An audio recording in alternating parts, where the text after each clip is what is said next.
Information nama boochisaa yookiin nama gadisiisaa jechuudha. Sayidoon mana hidhaatti dhiyaatee jira jechuudha. Sababii guddoo Sayidoon itti mana hidhaatti dhiyaatee jiru Ayyuun haga ammaa hin mul'anne jedhanii maatiin ishee Sayidootti deddeebi'anii gaafachuudhaan innis waan deebii dhabeef jecha situ ukkaamsee dhoksee jira. Sutura korange malee sababii itti badduuf hin qabdu jechuutiin Sayidoo mana seeraa dhiyeeffatanii jirani. Warroonni Sayidoo jaallattanii garaan isin jibbee asumaan yoo boochisin qabe du'ee gochuu dandeessu isin jechuu barbaada. Boochanii mimmaan keessa namaa faayidaa hin qabu.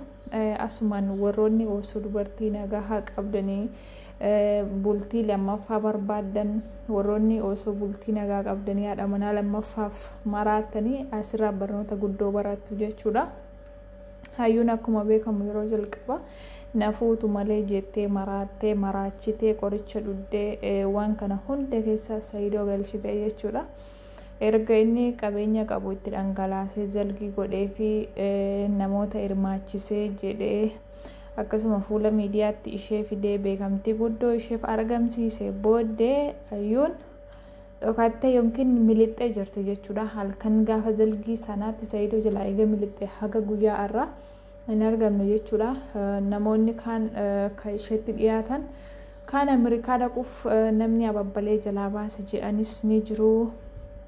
Kaan dhokattee jirti namatu waa itti godhe akka isheen Sayidoo jibbituuf jechuutis jiru. Waa hedduu toofamaa jira. Kana hundee keessa aga ammatti Ayyuun argamuu dhiisuu isheef Sayidoon badee jira jechuudha. Erga viidiyoo dhiyoo kana hojjete as deebi'ee yaada hin kennine maaliif ofiisaatu haala mijataa keessa hin jiru aga isheen argamtutti. Baay'ee dhiphinaaf yaaddoo keessa waan jiruuf jechuudha. Maatiin Ayyuugaa intala keenya fidii nuti sitti kennine situ wajjin zalgii godhatee rakkoo irraan geessiftee moo akkam gootee jedhaniitu Sayidoo mana seeraa dhiyeeffachuu jiru jechuudha. Hamma guyyaa muraasaatti akka Sayidoo eeguu danda'an akka inni barbaadee dirqama Ayyuu dhiyeessuu qabudha kan isaan itti murteessanii jirani. Guyyoota muraasa kana keessatti yoo Ayyuun hin argamne Sayidoo dhumattee jirti jechuudha.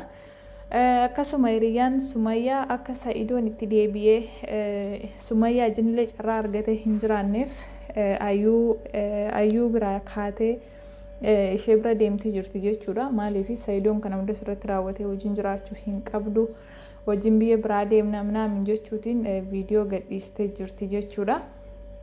Ayyuufis godonyaadha. Haadha manaa Sayidoofis godonyaadha isheen. Isaan gidduu deemtee akkuma inni carraa bultii jalqabaayyuu hin arganneef shira guddaa xaxamaa jira. Kan Sayidoo baay'ee nama dhibas baay'ee nama gaddisiisas. Inni dhugaa dubbachuuf akkuma dhiironni kamiyyuu osoo haadha manaa qabanii haadha manaa afur fuudhuu immoo ni fedhu jechuudha. Shariyaa tayyammi jedhanii innis kanumatti keessa bu'ee isa keessa bu'e yeroo jalqabaa isheen anzalgiyyuun barbaadu miinzeeyyuun barbaadu ansi argachuu qofa rakkoon koo ansi argannaan namootan galchuu naam jettee Sayidoo kana keessa buuftee jechuudha. Oggunni sin fuudhu jedhe qoricha dhuddee oggunni sin fuudha jedhe mootu ambaasii tokkoyyuu sirran barbaadu akkasuma wal fudhannee gallaa.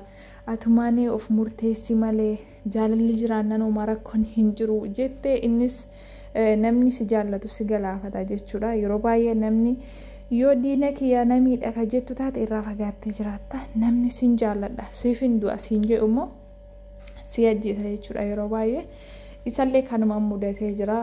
Rabbi Ayyuullee argamsiisu hedduu nama gaddisiisa dhugaa dubbachuuf maaliif amma gaafa Ayyuun argamtutti Sayidoon yookiin hidhamuu danda'a.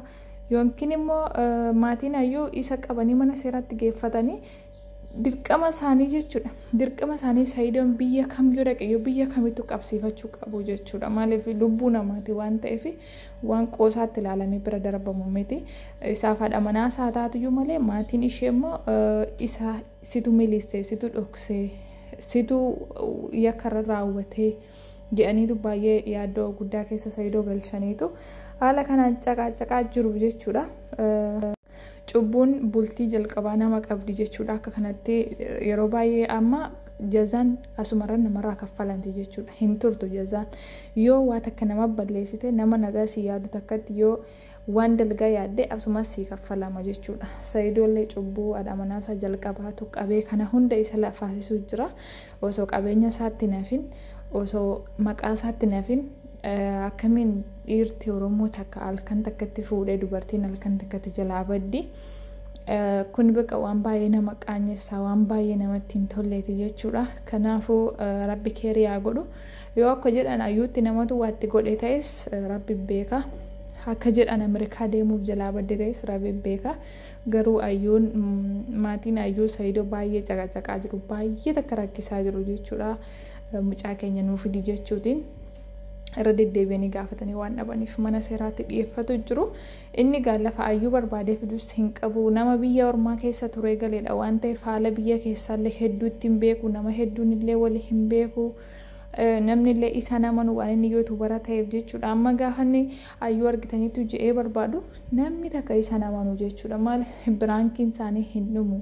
Diraamaa hojjetanii maarra jedhaniitu akkasitti haala kanaan namoonni itti qoosuu jiru jechuudha. Inni namni namanu akkamnaa wayyaa maaliin godhaa maatiin isheetu haga duraanii namaniin turani jechuudha. Biraankii nu gochuuf jecha Ayyuun hin jirtu jetta malee eessa deemte simatu biraankii nu gochuu jira jedhaniitu isuma ajjinu yaada wal gochuu dhabaa turani jechuudha. Namni takka dhugumatti gaafa miidiyaarra hojjetu namni biraankii matti nama fudhata yeroo baay'ee dafee waan amanu jechuudha. Irra deddeebi'ee haga guyyaa har'aatti isaanuu gaafa Ayyuu dhabanii dhaqanii ilaalanii isheen hin jirtu haga duraa biraankii si'aa turani. Har'a immoo Sayidoo mana seeraatti nuuf dhiyaattu malee intala keenya nuuf fiddu malee eessaa fidaga. So baay'ee nama yaaddessa. Ayyuu bakkuma jirtu mul'adhu nama ilmoo qabu nama bultii qabudha waan ta'eef mana hidhaa keessatti yoo dararame nagaa siifis gaarii hin ta'u jechuudha. Ayyuun amma yoo biyya barbaadde dhatte miidiyaa irratti bahuu baattee jennaan biyya barbaaddetti firii taate jiraachuu dandeessi jechuudha. Maaliif sooshaal miidiyaa madhiisti malee dhaxxeellee yeroo dandeessi biyya biraa yoo deemte jechuudha. Akka barbaaddetti jiraachuu dandeessi jechuudha. Lafa namni sawwaree shagadineesne lafa miidiyaatti mul'anne takka yoo deemte jette haxaa'usuma akkuma jedhan Ameerikuma kanayyuu deemte miidiyaa irratti yoo hin baatu taate bultii kan biraa uffatuu dandeessi. Tumaatiin isheen argine jechuudha. Yoo Sayidoo qaxxaa'uu barbaadde, yoo Sayidoo miidhuu barbaadde haala kanaan Sayidoo miidhuu dandeessi jechuudha. Baay'ee garaa nama nyaata, baay'ee garaa nama jibba. Sumayyaalleen akka isheen deebitee isaa wajjin hin jiraanneef hiriyaan Sumayyaa achi kaatee dhufteetu asii akkamitti kana hunda sirratti raawwatame namni jechuu jirti. Namni gaafa bultii isaa gidduu nama galchee baay'ee takka rakkata jechuudha. Bultii keessan keessa nama hin galchinaadha. Bultiin keessan diigamtus taatu ijaaramtus taatu akka namni isin gidduu galee waa'ee bultii keessan irraa haasa'u hin godhina isiniin jechuu barbaada.